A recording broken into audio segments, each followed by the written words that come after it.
Let's do it. What's up, guys? We hope you're feeling alive right now. I'm Josiah Keneally. And I'm Mikey Keneally. And we're your hosts. This is the Young Adults Today podcast, where we talk about reaching the next generation in our world today. And we're joined by Molly DeFrank. Molly, how are you? I'm great.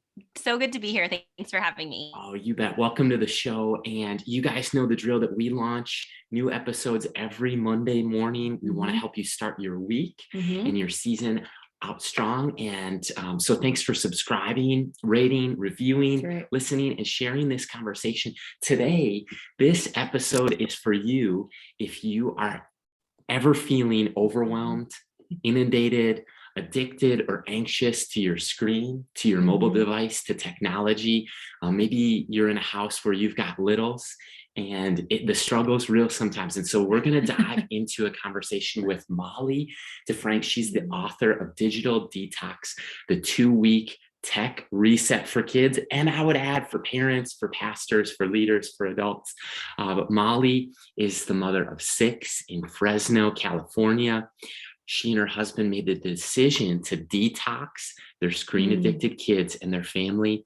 And the difference that it made for her and her family was incredible. We're going to hear all about her story, but check this out. Don't miss this.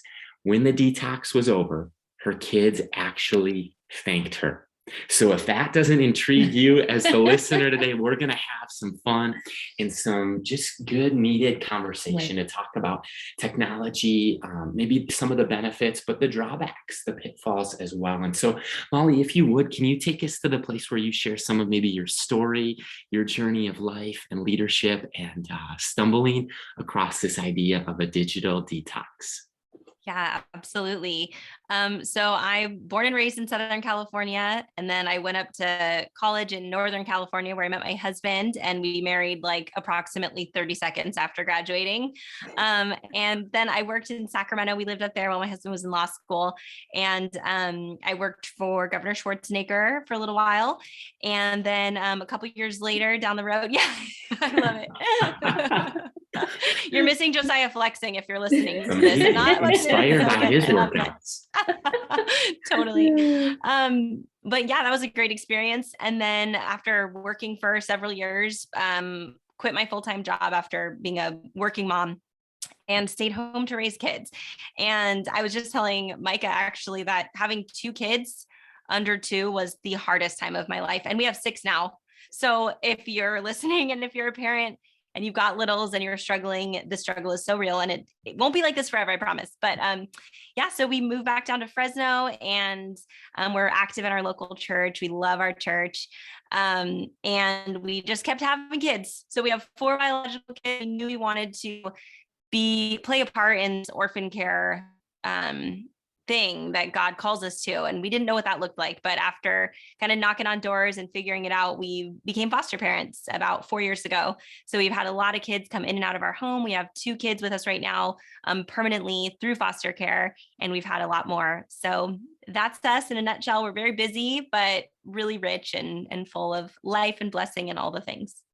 Well, I absolutely love that. And just the journey that God has you on, and just encouraging those along the way. And I just want you to lean into this, because we have a lot of young adults listening. Maybe they're not yet parents, or maybe there are a lot of parents listening that would want to just lean into like, okay, I understand the detox for the child's important, but let's ask the question right off the bat. What would you say to the parent who is digitally distracted in this day and age, that's honestly potentially preventing them from being a present parent to raise children in a digitally toxified world, essentially? Yeah, absolutely. That is so huge. I was listening to a podcast recently, and this sentence stuck with me about parenting, and it was non-responsiveness is corrosive. And it just is like playing on loop in my brain. And, if you're living in this day and age, you've got a device, distraction, we're all prone to distraction, right? And that can really harm our kids. And, this time we have with our kids, that 2 of my favorite parenting authors they say that the most influential time we have in our kids' lives are the ages of 4 to 14. It's this 10-year window when our kids still think we're really cool.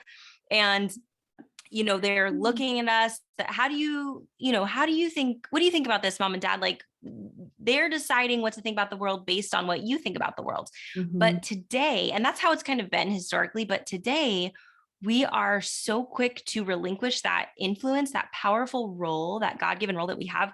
We're so quick to hand that over to whoever is, the YouTuber du jour or whatever influencer our kid is looking at. And so this is what is forming our kids' hearts and minds. And to go to the older kids, maybe the young adults that you're talking about, we know, and I wrote the last chapter in the book is about this, is about grownups detoxing themselves. And so I did this, me and a couple of friends, we got together and we said, we're going to detox ourselves because, we want to live this out.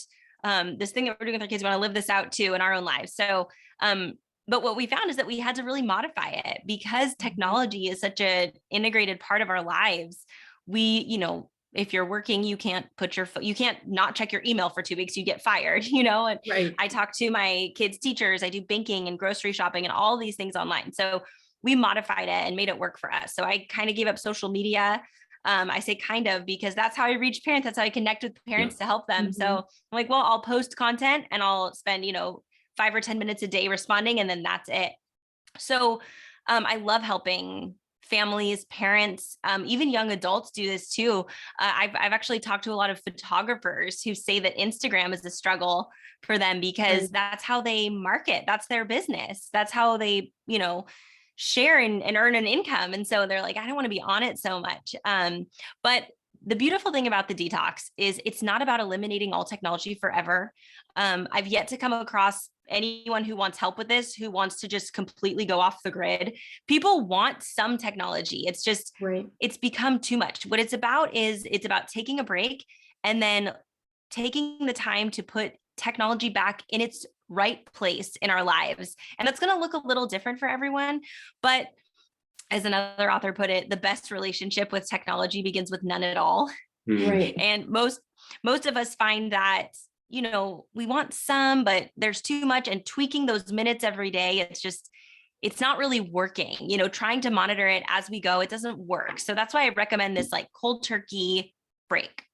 That's so good. It's so real. Like there's definite perks of technology. We're having this conversation right now via Zoom.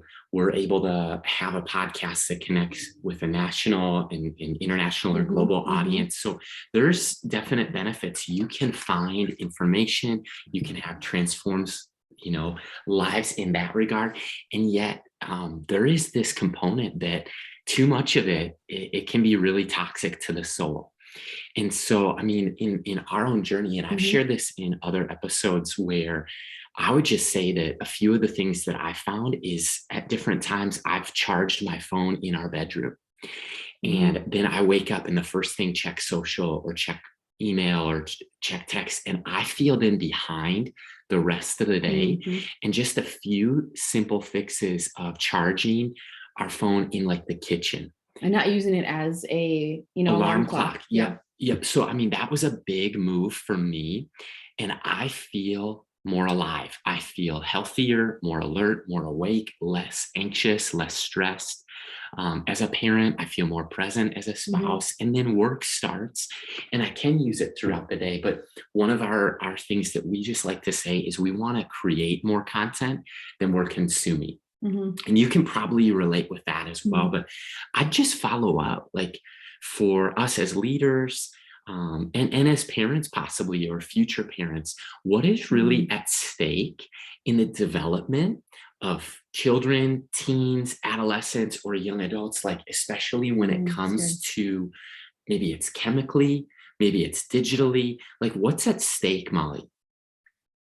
Yeah, that's a really important question. And you know what, we can see, we have this vantage point right now because we can look back and see what happened. In 2007, the iPhone came out, and within a couple of years, more than half the population, I think it was like around 2009, 2010, more than half the population had a smartphone in their hands. And in 2011, the iPad came out, and these devices have flooded our homes and the marketplace. And they were really marketed to us like, oh, this great tool for advancement. Give one to your kids. They'll be rocket scientists. And we collectively bought into this marketing, like, oh, I need this so that my kids will, be really smart and become really advanced. And meanwhile, what we didn't appreciate at the time, what I didn't appreciate at the time, I was the first in line to get these tablets for my kids too. But we didn't appreciate is that the people developing this technology, those Silicon Valley geniuses, are some of the strictest parents when it comes to screen time. It's so true. Their marketing, yeah, it's wild. So, I think the Snapchat co-founder only allows his daughter an hour a week of digital consumption. And it's because they know what it does. If it's not good for their kids, why do we think it's good for ours? Number one. And they were keen to this early on because they created the technology. But when we look back, and there are a lot of people who've studied this across from every discipline. You've got neurologists, you've got there's this MIT professor who I love reading all of her stuff, Sherry Turkle. You've got people in ministry studying this, and across disciplines, they're looking at this thing going, what has happened? What have we done? Here's how this is impacting people negatively from my vantage point. And what you're seeing is you've got kids raised on devices, and they're going out into the workforce, and they're struggling with basic things like back and forth conversation and eye contact and anxiety levels through the roof, delaying gratification, all these things, sleep struggles, all of these things. It's like there's been this experiment on a generation of kids and who are now young adults. And we're looking back, and if you're a parent right now, you're looking back, even if you're a young adult and you're like, yeah, I probably spent too much time on there. And so we're kind of scratching our heads like, well, now what do we do? And I just want to encourage people that you can totally reset and start over. You can absolutely do this. I recommend you grab an accountability partner or two, do it together. I'm actually running a 2-week detox challenge right now, ironically on Facebook, but that's a great example of putting technology in its right place. We want to use it just like you guys said. We, in our home, we like to use technology to connect with each other. We love a good family movie. We watch Lord of the Rings every Christmas as a family. We love it. To create or to connect with each other. But when it comes to isolating and consuming, we kind of took that away. And these are the things that we came to realize through the course of our detox. It's when you take it all away and start fresh, then you can reassess and sort it out and then put it back. I absolutely love it. I'm just thinking of all the young adults that we've worked with or the friends I've had throughout the last, 10, 15 years, just like the phantom vibrations, like your phone's not even in your pocket, but you feel like your pocket or your purse is going off, and we did this fun thing. So it was a group of like 8 or 10 of us girls that would get together from Bible study, and we put all of our phones in the middle of the table. And I was like, okay, whoever's phone goes off first and you grab it and respond, you're paying for everybody. So that really caused everybody to put their phones away, like you said, eyeball to eyeball. We're here around in a circle to do life. And if you're on your phone, to me, I'm like, you're already disconnected. Like, are you even here? Like, if you want to take that elsewhere, please do so. But we've taken the time to gather, to set our calendars and sync together. So let's just appreciate each other. And we work with so many young adults throughout the years that are 18 to 25, 18 to 30, and they're still wrestling with I live with mom and dad, but I'm a gamer and I stay in my basement. I do online courses because I have anxiety and I can't get through traffic to get to school, to get through the door, to do what God's called me to do. So I'm going to sit in a state of analysis paralysis, but still consume so much information that I can't even sift through truth. What's the word of God, dreams, passions, God-given talents and abilities, versus feeling like a nobody at the end of every day because I've numbed myself to so many different things. And I say this to say, because we did a little study in our group, there's 20 of us. And I was like, okay, we're going to do something, and they didn't know it was going to happen. It was so unannounced. And the theme was back to the basics.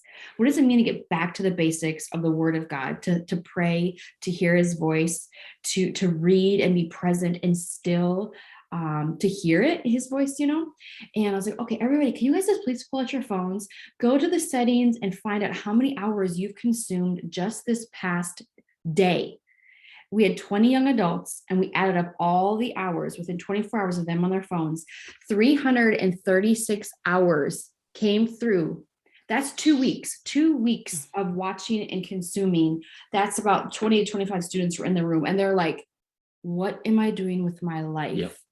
So going back down to the basics, everything stripped away from phone to technology, and every satellite were to fall out of the sky, what in the world we do as society, right? I think we'd be like Henny Penny, sky's falling. Yeah. But I share that story to say, like, realizing how engaged they truly are on social media. And engaged doesn't always mean that they're in any form of relationship, right? They're not in real relationships. They just have all these likes. And so we see it on a side of like young adults, and where the generation is overwhelmed, they're inundated with ads and info, and they're addicted as well as anxious. Like everything makes them anxious, right? So how are technology and anxiety, from what you've seen in research, how are they interconnected, and what are the repercussions that we are seeing currently, but maybe out of COVID, we're going to see a whole new wave of something? You are spot on also to mention COVID. There was actually a couple of recent articles in the Wall Street Journal about this exact thing. So ER visits for 12 to 17-year-old girls doubled over the course of the pandemic for so eating disorder visits doubled. There's another thing. I don't know if you guys have heard about this. It's called like, there are these tics that girls are developing that looks like Tourette syndrome, but it's not Tourette syndrome. And it's actually, they've researched it, and it's actually the underlying cause is mental health and TikTok video exposure, which is the same cause for all those increase in eating disorder visits. So the tick visit ER, or the tick ER visits have tripled, and doctors are looking at this, and the Wall Street Journal wrote about, they're like, this is due to mental health problems and too much TikTok. Like this is what is causing this. So it is huge. And coming out of COVID, screen time for kids doubled, recreational screen use. Wow. And once everyone went back in person learning, it didn't even go back down. So there's so much media multitasking. And when you think about it, it's like we are constantly toggling in our brains. We're not doing that like deep thinking. We're not sorting out these thoughts. We're not processing the way that human beings were designed to process. We're taking on all of the world's ills without the capacity to sort them all out or fix them. And so no wonder people are anxious. And, you know, if you're listening and you're struggling with that, I just want to encourage you that you are a normal human person, and you are responding to a stimulus, to addictive technology that these engineers bake addiction points into their apps, into their games. So you're not particularly weak. You're just a human person, and the chemistry in your brain is designed. So our brains are designed, they release dopamine when we experience something pleasurable. So you go for a walk, you smell a rose, it's, oh, dopamine is released, take a delicious bite of cake, whatever. Okay. Well, the dopamine release points that are baked into our devices, they're releasing so much dopamine, because these people are real smart, that it's numbing out dopamine receptors in the brain. Wow. So now this is why real life can feel kind of boring, because by comparison, you know, real life can't compete with that level of dopamine. So if you're feeling kind of bummed out all the time, there's science behind that. It's not necessarily your fault. You're just a normal human person. So there's no shame in this. And I just want to encourage you, there's absolutely a way to fix it. And it just starts with a timeout, a little break, a detox. And, you know, that's not new. That's as old as Moses taking a Sabbath rest from something, you know. But when you apply this, and this is a common grace from God, you apply this to our technology use, what you really find is so much refreshment and rest. Like you said, the number of hours that people are spending and the phones out, even just the presence of a phone on a table actually inhibits conversation. They've studied this. And if your phone is out, or if someone's holding a phone, you don't get to that next level of conversation with people. And these are the basic building blocks to humanity, you know, eye contact and connection. We're wired for relationship. And instead of pursuing that relationship, which is restorative to us, we're numbing out on our devices. So there's absolutely a way to kind of flip that around. And I love helping people through it. Molly, your work is timely, and it's hit our family. Our story with connecting paths with you is we came across your book and the publisher sent it to us. Mhm. And I knew it was going to be good. So we booked the interview, and then Micah picked it up. And our listeners know that, like, if she gets passionate about a book before I do, or if she reads it first, like, it's gonna be great. And she read it, and like, I'm pretty sure day one of like getting the book, she read enough chapters to go like, yeah, we're going cold turkey. And we have a 2-year-old daughter and then a 9-month-old daughter. And I would say part of my life story is I grew up in a home where, like, we maybe had 20-30 minutes of TV time a day, maybe.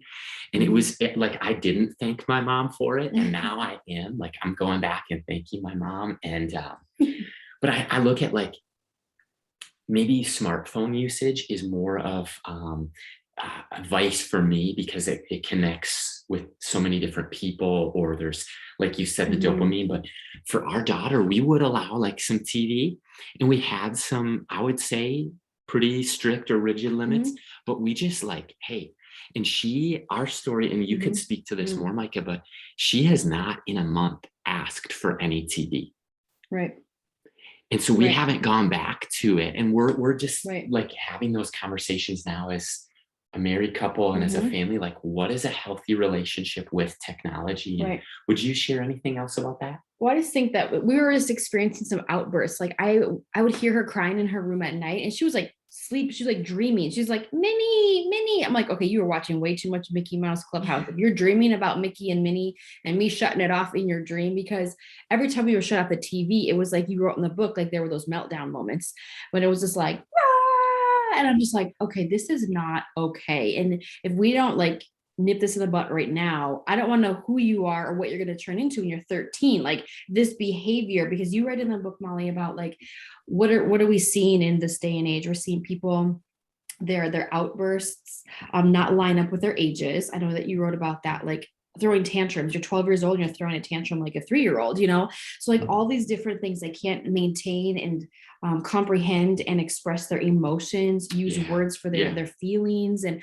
so that just really stood out to me. And I was like, okay, Lord, like, what do we need in this house? And it's winter, right? It's like winter in Minnesota for like, it feels like 9 months out of the year. So you feel like, how can we get creative and not, put our family in not COVID situations, but constantly be sick if we're going to be out in public anywhere. So just getting creative around the house and seeing her creativity increase as time has gone on has been super fun. So she hasn't asked for it. We haven't like withheld it, but it's more or less like, you know what, we're doing fine without it. You're eating better, you're sleeping better, you're engaging with your younger sister now, your vocabulary is increasing, your desire to go outside, your creativity through play is just changing. And that could be a developmental stage, but also some removing of the screen, I think, has also helped. But that's what I would just say. I don't know if that is what you're looking for. Exactly. And Molly, I'd just like to ask you about your discovery as maybe a married couple with your husband, or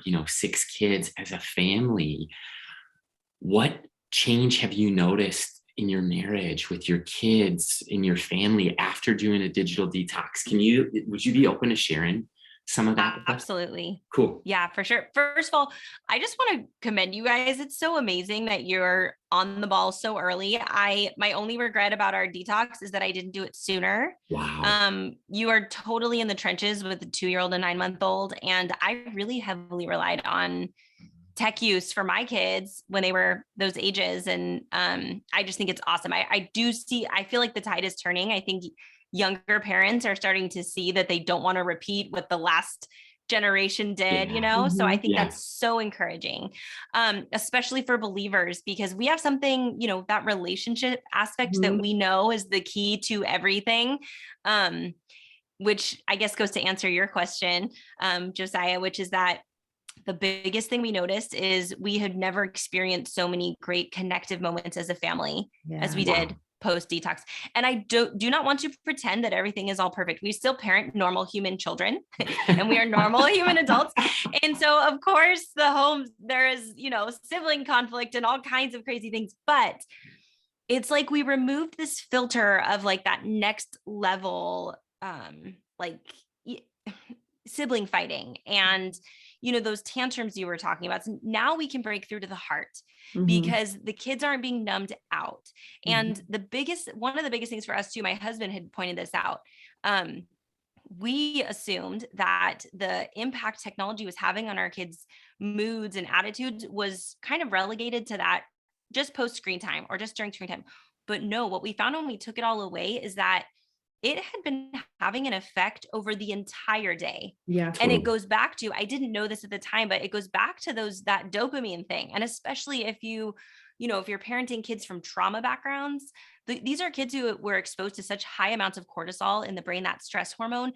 Wow. And now when they're playing interactive, video games or tapping on those devices, they're kicked up into fight or flight mode again. And so now their brains are being the cortisol again. And it's like, no wonder why they're ornery. It's not really their fault. There's something chemically happening in their brain. And as parents and as grownups, we can kind of understand that a little better. So it's really powerful, the effect that just taking a break can have. That's so good. And Molly, I just want to say, I absolutely love your writing. You write in a way that's just very easy for me to read. And I'm not the fastest reader. So I'm reading, I'm like, this is so good. This is so good. And I remember getting to one of the pages and it was bottom right. And you're like, when parents hand over the phone essentially to sedate their children. And I think that was just such strong verbiage to realize and recognize, oh, my kid's throwing a tantrum. Let me put a screen in front of them. But the screen is what's causing the problem potentially. So it's a factor in the behavior and the outbursts, or just the disconnect between mom and daughter, or mom and dad, or just seeing those different elements. And I don't know, I just really appreciate your writing. I'm just like, she is so stinking good. I'm like, this makes it fun to learn about something that can easily take over any household, and us as believers not being able to recognize, well, we're just gonna keep functioning like this. No, like we all have an opportunity to harness some form of the dysfunction in our home. And if this is one of the cornerstones of that, let's see if that truly is. And if so, let's see how God's going to breathe into this story let's see the decrease of sibling rivalry or the frustration amongst each other. Let's pray in the presence of God. And I just think that's so fun for the listener. Like, if you're a pastor listening, we know you're not perfect. We know your family's not perfect. We know you're human. If you're a leader of a church and you're volunteering, like, just know, like Molly said, like, you are human and these are things, but we can all take everything to God. Lord, digitally detox my life. And then sometimes it has to go deeper than just the digital, like other levels and other layers of the onion in our hearts.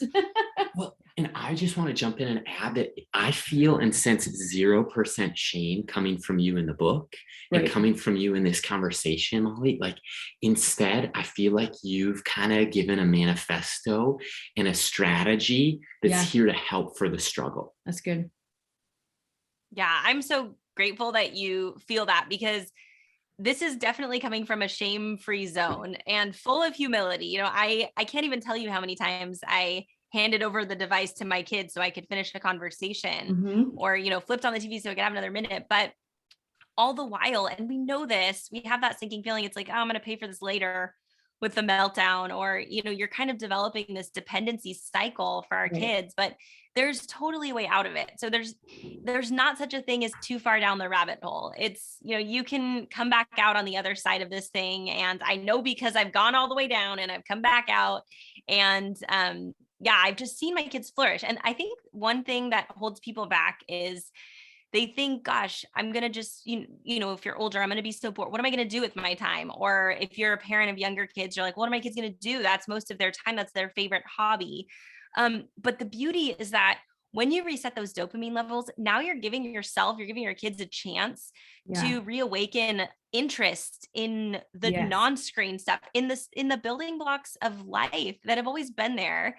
I mean, most of this technology is pretty new. And so what are the things that people have done historically? People have existed and enjoyed each other and enjoyed meals. And the beautiful thing is that the richest parts of our days and lives are in the simplest things. Take a walk with your kids. I was just talking to someone. I'm like, you take a walk, you go back to Deuteronomy 6, And you see that God gives parents so much latitude in parenting. He doesn't tell everyone thou shalt homeschool. Like there's none of that. He's not, Right. we are wired differently. Our kids are wired differently. He gives us so much latitude, but where he is clear, we want to hold on to that. And he says, love the Lord your God with all your heart and talk about me to your kids. Teach your kids about me. Talk to them about me all the time when you're going down the road, when you're lying down, when you're getting up. And you look now at our culture and we're like, gosh, all of those little in between moments are filled. Either if the kids aren't on a device, mom and dad are. And so when you take this break, or even setting the tone early, like you guys are, it is absolutely transformative. And I've seen it, especially in older kids. We've had some older teens that we've fostered, and that is the issue. It's this connection, this device connection. It's like an appendage for them. And in the state of California, you cannot take away a kid's phone. That's like a foster child's phone. Right. That is Wow. their connection. They're allowed to have that whenever they want. So it gets a little, which, with older kids, that's okay, because I recommend parents, if you're doing this detox with teenagers, you don't want to come in authoritatively. You want to come in like a beckoning. You ask them questions. You're getting some Mhm. skin in the game. You're gonna have some humility. But it's a whole culture that you're trying to create in your home where relationship is number one. And Right. you're showing your kids that they are fully known and fully loved just as they are, on their worst days, on their best days, whether they've got all the acne going on and their hair's greasy, like you love them all the way, which is the exact opposite thing they're getting online in Right. this cutthroat culture of comparison and all the stuff they're getting on, where they're forced to like projecting an image of themselves and who they are, and then they're obsessively checking for likes. Whereas at home, it's like, come in your PJs and let's talk about your bad day. And I love you, so you made that mistake, man, I've been there. I love you so much. My love doesn't change for you, and we get to reflect that the way that our good father loves us. We get to reflect that to our Yeah. kids. And it is so powerful because these teens and these even young adults, all these kids, I mean, we're wired for that relationship. Yeah. And to be able to give that to kids and to everyone in a world that is craving it and is being deprived of that, it's really powerful. I think that's so good. It's discovering who you are and who your family is and who you want them to be. I mean, who your hopes are that they become, and prayerfully doing that. We work with some pastors, and one of our friends had said, he goes, there's a lot of image management. So managing your personal image in such a way that is taxing and exhausting. It's not exhilarating in any form for these young adults to be like, I'm going to take 40 photos, get one that I want, still put the filter on, and I'm going to take this photo in and say, okay, plastic surgeon, this is what I want to look like. Okay, you're 19 years old. Like, let's just be realistic. So image management is a real thing. And even as leaders and pastors, like we want to present ourselves in a good, healthy, godly way from the inside out, but it starts with the inside. And I just want to encourage a listener today. If you feel like you're walking through some turmoil, like take it to the Lord and let him detox those things out of your life, and not even just socially through social media platforms, but finding that root is important. And Molly, I know many of our listeners want to kick off their summer strong. They maybe they're done with the New Year's resolution thing and they're like, hey, I had 3-4 months with my kids, or in singleness, or like getting ready for the next season, quote unquote. What is your hope for the listener today, or the leader who picks up this book to read this summer? What are you hoping for they would get from it? I hope that you experience a richness in relationships and connection and those life-giving experiences that we were wired to enjoy in a way that you haven't experienced in years. And especially, I recommend that people start the detox, on a weekend, kind of an extended period of time where you get to actually notice what your brain's like and where you're going and where your mind's going. So beginning of summer is a perfect time to start a detox. And something you just said, actually, it reminded me of this quote that I had pulled up here. Sherry Turkle is one of my favorite MIT professor, really brilliant lady talking about technology. She said, social media can inhibit inner dialogue, shifting our focus from reflection to self-presentation. But I was thinking about that. And it's so true, because we're not doing that inner work when we're so focused on projecting. Yeah. And yet the hope isn't, or maybe if you want to go off the grid and you're listening, that's totally cool, more power to you. But if that's not your end goal, if you want to enjoy but not binge, if you want to be able to use the best parts of technology and ditch the stuff that is sucking the life out of you, you can absolutely do that. You can put technology in its right place, and it is so much simpler than you think. When you begin with a detox, you can actually kind of self-assess your kind of relearning how to go about your day without these habits. That's the one that I talk about this in the last chapter when I detoxed myself. Most of my tech use was habitual. It was a habitual toggling and checking this out of habit, not out of actual desire. Right. So when you change those habits, it can be really transformative. So I hope, and I'm very hopeful that if you start your summer with a detox, you're going to set the tone for a new level of richness in your life that you probably haven't felt in a long time. That's good.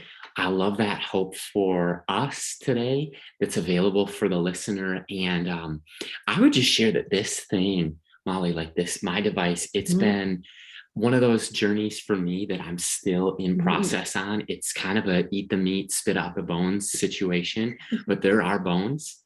And I think that for me, I can feel it like here in my eyes, in my like mind, in my brain, in my thoughts, like when I have been, maybe when my screen time is up.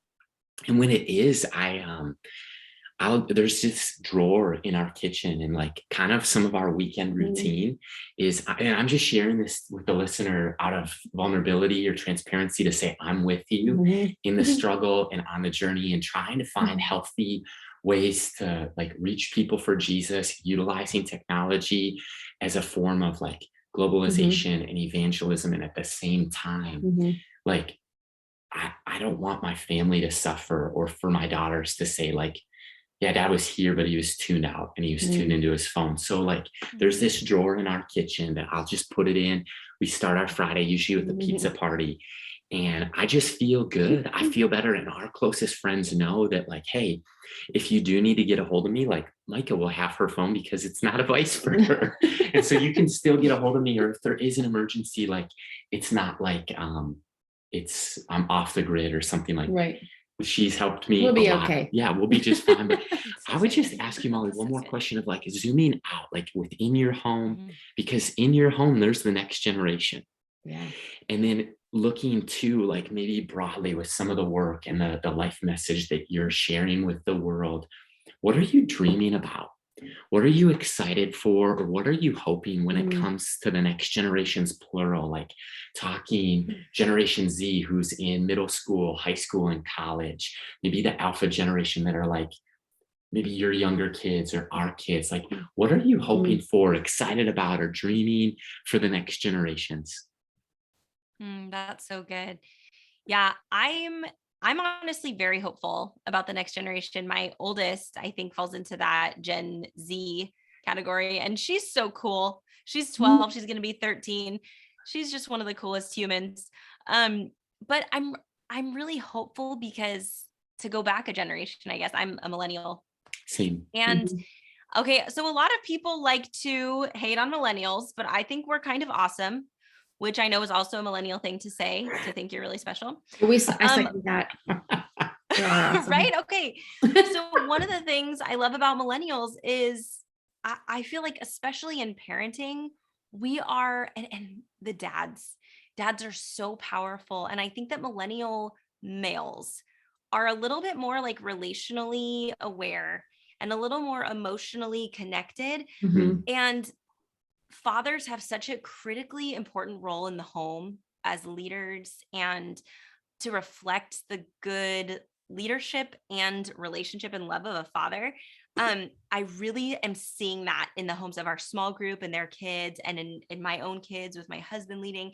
I think that we have the capacity and the potential to reawaken this like powerful relationship with each other and with God in a world that is getting darker and darker, where people are turning more and more inward and numbing out more and more, and tuning up that relationship aspect where it's so simple. It's just so simple, a walk, a sharing a Diet Coke or, reading the Bible aloud together. It's so simple, but it is the answer to everything is relationship. So I really feel like with millennial parents, I think that and millennials in ministry and even the next generation and iGen, I've heard it called too, Yeah. in ministries, looking back, seeing we've kind of got, our generation kind of has this like 1 foot looking back at our childhood of daisy chain necklaces, and there was not the internet. And then we're looking ahead and we're like, gosh, I see where we are. I see where it's going. I don't know. And we get to kind of we give our kids a glimpse this way, give them a glimpse this way and be like, what do you think about this? And with that, I think the church has a powerful in bringing hope for the future. That's so good. Wow, Molly. And I just came across this from Dr. James Chung. He's with InterVarsity, kind of a collegiate ministry working with college students. And his work, like he came across there's a spiritual, his case is that there's a spiritual question that it's at the heart of every generation. And hearing you share your hope, which we believe in the next generation, by the way, we are advocates for, and we want to see our ceiling really be their floor. We want them to go further, faster. And I'll just share, these are 4 questions. Kind of every generation has had a gospel question or a spiritual question at the core of their generation. Dr. Chung says for boomers, it was what is true? And so you saw like apologetics, like what's the truth, absolute truth. For Gen X, it was what is real? Like an encounter with God for Gen X. For millennials, our generation shared, it's been like, what is good? And that's an amazing question. That's why you see a lot of like justice, retributive justice, like at the core of the gospel is seeing mercy, seeing dignity, good. What's good? Let's do good in the world. And for Generation Z right now, at the cusp of young adulthood, it's an artist generation, contributors, creators, especially in this technology space. And what they're asking about the gospel, about spirituality, humanity is what is beautiful? What's beautiful? And so I just wanted to share that because it's been enlightening to me about how each generation, relates with God or engages with the gospel. And if it's all right with you, we'll put 5 minutes on the clock, kind of wrap up our time together today by asking you 5 final thoughts, rapid fire. We want to get to know you better and for the listener as well. And so, Micah, you want to kick it off? Oh, yes. Molly, are you ready? I'm ready. Let's 5 do it. in 5. Okay. Question number 1. What's something that you're working or doing right now that's a fun hobby for you? I'm going to go cooking. I love cooking, love doing it with my kids or on my own. It's immediate gratification when parenting is so, you don't see the fruit of your labor in parenting for a long time. And I love when you cook, you get the recipe, you get the stuff, you put it together and boom, it's something delicious. So I love cooking. Love it. That's fun. I like eating, and Micah likes cooking, and I'm learning to rattle the pots and pans in our kitchen, in our house a little bit. Gosh. But we like to ask every guest this question because it's our heart, and it's, why do you believe young adult ministry and discipling the next generation is so important? Well, there are 2 things that last forever: the word of God and the souls of man. So what's more important than pouring in to people, to human people? So, the next generation has that's the pulse of where we are and where we're going.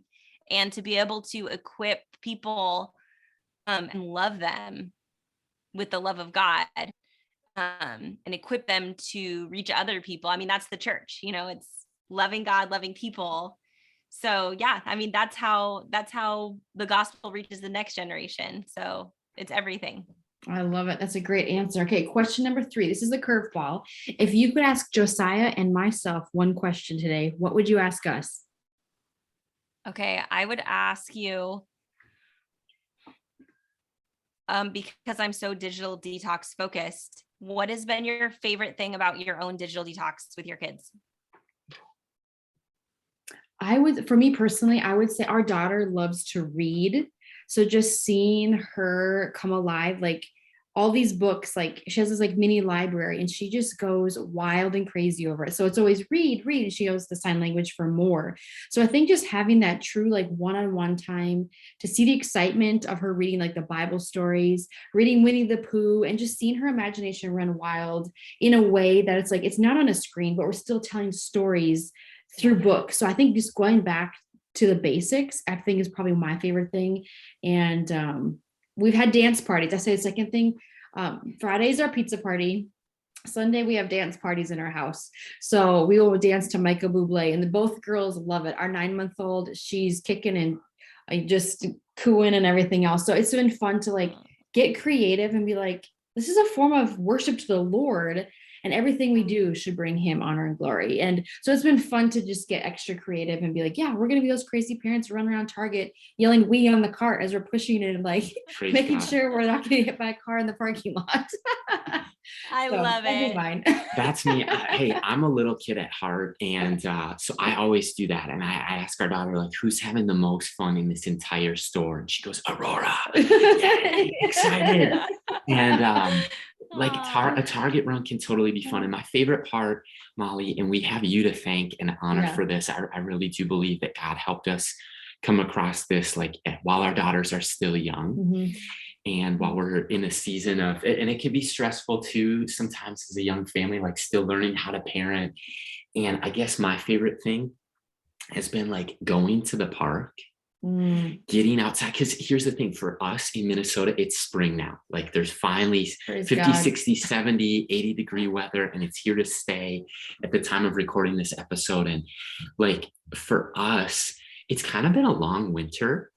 And you know, with littles, when it's cold, you're kind of like stuck to inside activities. Like it's not like we're hitting the ski slopes all the time. But for us, we're getting, like, I think it's the dawn of a new day in our state and just in the season, like kind of endemic, coming out of a pandemic. But then also too, like as our family, like we're in a new season where it's summer, we're making new memories together. And so my favorite part is like going to the park, seeing our daughter like climb up, be brave, go down the big slide by herself. And the little one, Avalon, like she's in the carrier, and we're just cheering her on and having fun and going on a swing and making new memories. So for us, I think it's just the dawn of a new day and the start of a new season. And so we're grateful. We're really grateful. That's good. That's beautiful. And back to you. Question 4. Here's a fun one. Say you're going on a summer road trip up the coast of California. And what is it? Is it the 405?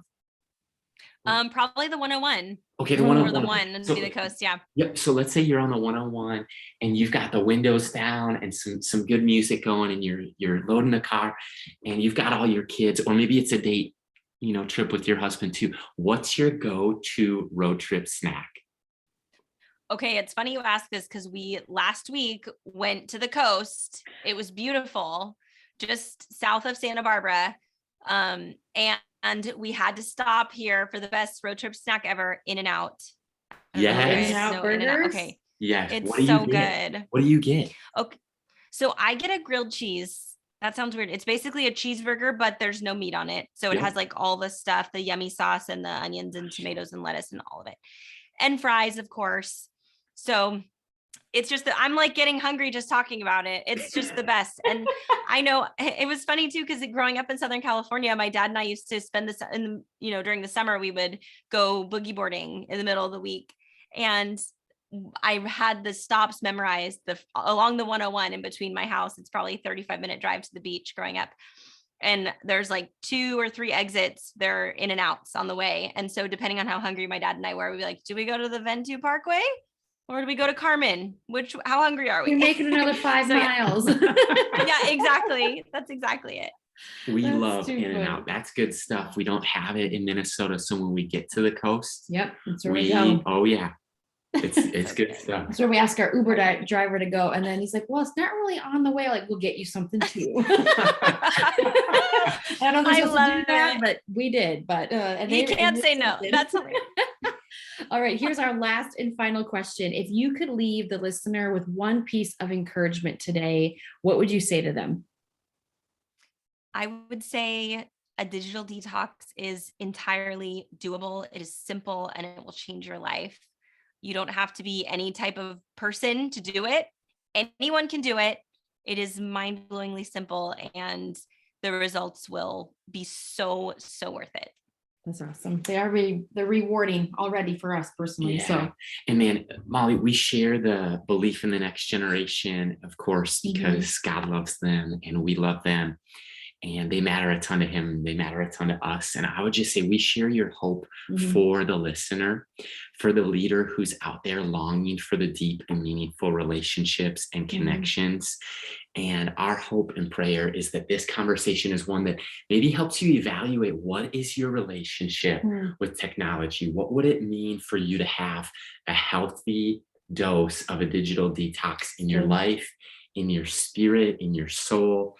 And how can you still have an impact and use technology to reach people with the gospel and invest in the lives of young people in the next generation? And so, Molly, we just want to honor you and thank you for your time, for your writing that's impacted our marriage, our family, and today, the audience of young adults today. Thank you so much for having me. You're welcome. Thank you so much for joining us. And you can find out more about Molly DeFrank and her amazing book, Digital Detox, and take that 2-week challenge, you guys. So you can do that when you connect with us at youngadults.today, as well as social media across all platforms at youngadults.today. Until next time, this is Josiah and Micah signing off. Talk soon.